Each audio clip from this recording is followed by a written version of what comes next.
बिस्मिल्लाहिर्रहमानिर्रहीम अस्सलाम वालेकुम। आपका दोस्त सलमान हैदर। दुआ है परवरदिगार से कि उसने आपको और आपके अहले खाना को अपनी हिफ्ज़ो अमान में रखा हुआ हो। जी, इमरान खान साहब ने बाकायदा तौर पर आर्मी चीफ के नाम पैगाम भेज दिया और ये पैगाम रसानी का टूल इतना आसान है कि ये कहा ही नहीं जा सकता आर्मी चीफ साहब की तरफ से कि उनको इमरान खान साहब का ये पैगाम ना पहुंचा हो। बड़ा वाज़े और क्लियर, और कुछ डील के वाले मामलात भी उन्होंने क्लियर कर दिए कि मैं किस वक्त किस जगह पर मौजूद था और किस जगह पे बुशरा बीबी के ज़रिए बिलवास्ता एक राब्ता करके मुझे कहा गया। उस डील के कुछ मुंदरजात सामने आए हैं। बहुत अहम मैसेज है इमरान खान साहब का पब्लिक के लिए भी और आर्मी चीफ साहब के लिए भी। उसकी कुछ तफसील है वो मैं डेफिनेटली आगे जाके बताऊंगा। एक बड़ी बारीक गेम चल रही है जी। पेट्रोल 13 रुपये बढ़ा दिया, यूनिट आज 5 रुपये का बढ़ा दिया। ये क्या मामला है जी? निगरान हुकूमत तो ये दोनों चीज़ें कम कर रही थी, वो भी मैं आपको बताता हूँ वो क्या चीज़ है। बड़ी इंटरेस्टिंग चीज़ें हैं और एक दो और खबरें हैं बड़ी अहम, वो भी आपके सामने रखता हूँ। लेकिन सबसे पहले जंग जियो की उस माफ़ी से मुतल्लिक मैं आपको बता दूँ। कल एक बड़ी खबर चल रही थी और बड़ा वायरल हुआ, बड़ा चर्चा था उस चीज़ का। कुछ तस्वीर शेयर की गई थी और जियो ग्रुप है, आपको पता जंग अखबार भी उन्हीं का है, उसमें पब्लिक हुआ और आपने कुछ शायद देखा भी हो। तो बुशरा बीबी और खबर मनिका साहब की जो इमरान खान से शादी से पहले की कुछ तस्वीर थी, वो पुरानी तस्वीर वो शाया की गई थी। जारी बात है ये गैरतमंदी का मुजाहरा खबर मनिका साहब ने किया होगा, उसके अलावा कौन कर सकता है। तो कुछ बनी गाला की तस्वीर भी ना जंग अखबार में लगी थी और जहाँ स्विमिंग पूल था, टेनिस कोर्ट था। अच्छा, वो जो टेनिस कोर्ट था ना वो ऑस्ट्रेलिया के एक आयरलैंड का था और स्विमिंग पूल भी उसी जगह का था। तो ये सारी फेक चीज़ें बनाई गई थी ना ताकि 8 फरवरी से पहले पहले ये सारे काम ज़रा बन जाए। अब छाप तो दी उन्होंने बनी गाला कह के, लानतान हुई बहुत ज़्यादा। अच्छा, आजकल का दौरा टेक्नोलॉजी का है। टेक्नोलॉजी का कारनामा ये है जिस वो कारनामा अंजाम दिया वो सामने ले आते हैं। तो कौन कितना सच और कौन कितना झूठ बोल रहा है ये भी चीज़ें पता चल जाती है। अब ये जब सारी चीज़ें होगी, हालांकि इनके अपने साइड पर यह है कि हम फेक खबरों को सबसे पहले दुनिया के सामने ला के बताते हैं कि ये फेक खबर है, और इनका एक अपना ऑडिटिंग का या जियो आई के नाम से एक सब चीज़ें चल रही है जी। जब बहुत ज़्यादा हो गई, शदीद तनकीद हो गई और बताने की ये कोशिश की गई कि जी इमरान खान का सबका घर है, और आज जंग अखबार ने बाकायदा माफ़ी मांगी और उन्हें बाकायदा ये लिखा उस रिपोर्टर का नाम कि ये तस्वीर रफ़ीक मांगट ने, यानी हमारा मुलाजिम है रफ़ीक मांगट, उसने बग़ैर तस्दीक के शाया की है। इदारा इस सिलसिले में माजरत ख्वाह है। तो यहाँ तक तो इतनी बात समझ में कि चले ये भी अखलाकी ज़रूरत का मज़ारा है कि किसी ने माजरत की हो। तो कल जो हुआ जो बना जो हुआ, जहन साजियाँ ही होती है ना सर। जिसने जितना डैमेज करना होता है वो करने के बाद फिर आखिर में माफ़िया मांग ले तो क्या कर सकते हैं, बस अब उसके पास कोई चारा है भी नहीं हम लोगों के पास। तो तो उस चारे के साथ हम आगे तक तो बढ़ना है। उधर नज़र ये आ रहा है कि नून लीग की गवर्नमेंट है ना, यही एक बयानिया भी यही बन रहा है, नून लीग की गवर्नमेंट है, माहौल भी यही बनाया जा रहा है, बतलाया भी यही जा रहा है। पूरी सर्टन मैं पूरा लाहौर घूमे आप, मैं भी लाहौर की सड़कों पर ही हूँ उस टाइम। तो आपको पाकिस्तान तहरीक इंसाफ का कोई पैनाफ्लेक्स नजर तो आएगा, या पीपल्स पार्टी नजर आ रही है, नून लीग नजर आ रही है, या टीएलपी नजर आ रही है। तो पोजीशन इस वक्त ये चल रही है। जब पोजीशन इस वक्त ये चल रही है तो निगरान हुकूमत, तो आपको पता जब आई थी उसने पेट्रोल की कीमतें सस्ती की थी। निगरान हुकूमत जब आई तो उसने बिजली का यूनिट सस्ता किया था, उसने डॉलर सस्ता किया था। ये अचानक से काम क्या शुरू हो गया? पिछले 6-7 दिनों में कीमत 13 रुपये बढ़ गई पेट्रोल की जी। अच्छा, ये भी हुआ और बिजली पहले 4 रुपये बढ़ी, अब 5 रुपये की बाकायदा मंजूरी मिल गई। ठीक है, बिजली का यूनिट बढ़ गया, 2 दिन पहले पेट्रोल की कीमत भी बढ़ गई और मगर डॉलर भी एक जगह पे स्टेबल है। मगर ये क्यों हो रहा है मैं आपको बताता हूँ सर। तासुर ये है कि ये आने वाली हुकूमत के लिए आसानियाँ पैदा करके जाना चाह रहे हैं। यानी 13 रुपये पेट्रोल बढ़ा, जैसी आने वाली हुकूमत आएगी 15-16 को 4 संभालेगी फ़ौरन जी। 17-18 को क्या कर लेंगे जी? वो क्या करेंगे जनाब कि हमने आते साथ ही पेट्रोल 13 रुपये बढ़ाया था, 8 रुपये कम कर दिया।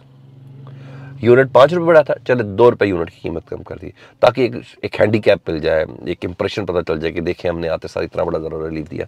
तो ये इस पूरे प्लान के साथ है, जब क्योंकि चीज़ें ही मुकम्मल तौर पर तैयार हैं, जब चीज़ें ही पूरे उस प्रोजेक्ट के साथ हैं कि प्रोजेक्ट लॉन्च करना है, तो फिर उस प्रोजेक्ट में ये तमाम चीज़ें हैं। फीडर तक देना है, टूथपिक भी देनी के खाने के बाद आप ज़रा वो कर लें, तो उसको पूरा फीड इन किया जा रहा है। तो ये तासुर है और मैं इसको हकीकत के बहुत करीब तस्वुर करता हूँ, क्योंकि आलमी दुनिया में तेल की कीमत सस्ती हो रही है तो ये लोग बढ़ा कैसे सकते हैं। तो ये बिल्कुल ऐसा ही है, ये बड़ा एक टैक्टिक होता है जी। हाँ, लोड शेडिंग हो जाएगी, आप याद रखिएगा, हमेशा इलेक्शन के दिनों में बहुत ज़्यादा बढ़ेगी, ताकि आते साथ ही जिस हुकूमत के साथ भाई लोग मिले हुए हों तो वो ज़रा क्लियर कर देते हैं मामला।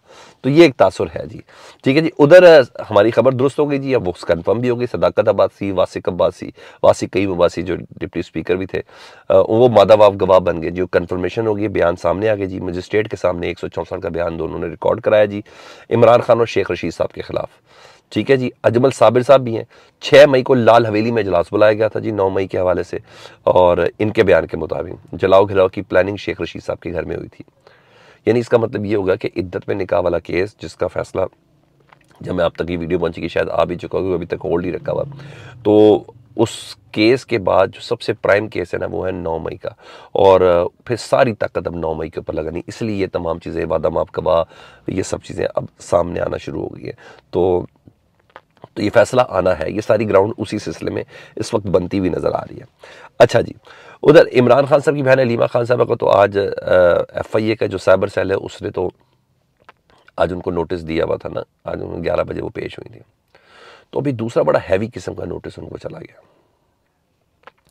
और वो नोटिस है कि इलेक्ट्रॉनिक और प्रिंट मीडिया के जरिए आपने हेट मटेरियल फैलाया और मुजरमाना साजिश करके अवाम और फौज में तकसीम के इल्ज़ाम उनके ऊपर लगे गए। और ये कहा है FIA साइबर क्राइम ने नोटिस भेजा, अपने फौज को तकसीम करने के इल्ज़ाम हैं। उन्होंने कहा अगर आप पेश नहीं हुई ना तो समझा जाएगा कि आपके पास सफाई के लिए कुछ नहीं है, कानूनी कार्रवाई अमल में लाई जाएगी। तो कानूनी कार्रवाई से मुताल्लिक़ ये है कि अगर आप नहीं हैं तो फिर आपकी गिरफ्तारी की जाएगी। तो ज़रा वो अफराद जिसमें बुशरा बीबी हों, हलीमा खान साहबा हों, जिनकी ट्रेनिंग इमरान खान साहब ने खुद की भी है, उनके ऊपर भी ज़िंदगी, क्योंकि इमरान खान साहब की घेरा तंग करने के बाद इन लोगों की ज़िंदगी में भी घेरा तंग करना है, ताकि कोई आवाज़ भी ना आए। ये वाली इस वक्त पोजीशन है। ठीक है जी। तो यहाँ ये चल रहा है। उधर इमरान खान साहब ने जेल से army chief general Asim Munir साहब के लिए पैगाम भेजा जी।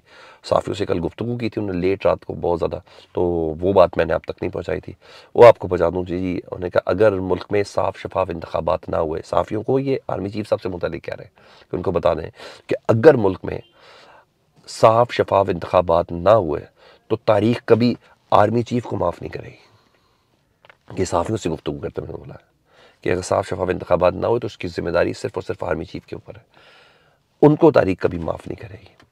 और मैं तो इसको इनडायरेक्ट ये कहता हूँ कि बड़ा संजीदा तरीके से तंबी भी की है, समझाया भी है, बताया भी है, और शायद नब्ज़ पे हाथ भी रखा है कि पाकिस्तान की अवाम इस वक्त क्या सोच रही है, क्या समझ रही है। ठीक है। साथ उन्होंने बताया कि जब मैं अटक जेल में था तो कुछ अरसे बाद बुशरा बीबी के ज़रिए बिलवास्ता पैगाम भिजवाया गया कि आप 3 साल के लिए बनी गाला में खामोशी से बैठ जाएं, 3 साल बाद दोबारा आप आ जाइएगा। ठीक है। लेकिन मैंने कहा कि मैं अपना जमहूरी अमल से मैं बाहर नहीं होऊंगा। मतलब फैसल वाडा साहब जो कहते थे ना, कहते कि 2-3 साल की हुकूमत आएगी, तो मेरा ख्याल है वो उनकी बातें दुरुस्त है कि 3 साल बाद दोबारा इमरान खान साहब को साहब 3 साल के लिए खामोश करना था।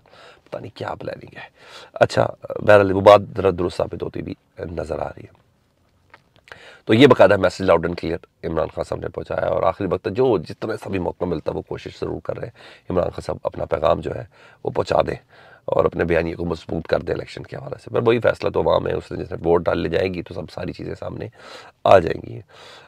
इधर एक तरफ IPP जो है, इस्तेकाम पाकिस्तान पार्टी, जहांगीर खान तरीन साहब, वो नून लीग के साथ मिलकर इलेक्शन लड़ रहे हैं, और उधर नून लीग के बंदे भी तोड़ी जा रही है। आयशा रजब अली जी, और जिनको नून लीग ने टिकट नहीं दिया था, उन्होंने अपने साथियों समेत ना जहांगीर खान तरीन को ज्वाइन कर लिया, IPP को ज्वाइन कर लिया, और IPP के उम्मीदवार की हिमायत का भी ऐलान कर दिया तांदले वाला से।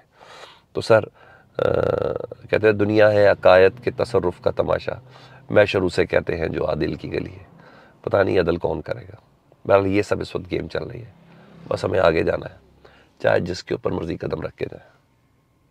आपको क्या लगता है कमेंट सेक्शन में मुझे ज़रूर बताइएगा। अपना बहुत ख्याल रखें। अल्लाहुम्मा सल्ली अला मुहम्मद व आले मुहम्मद।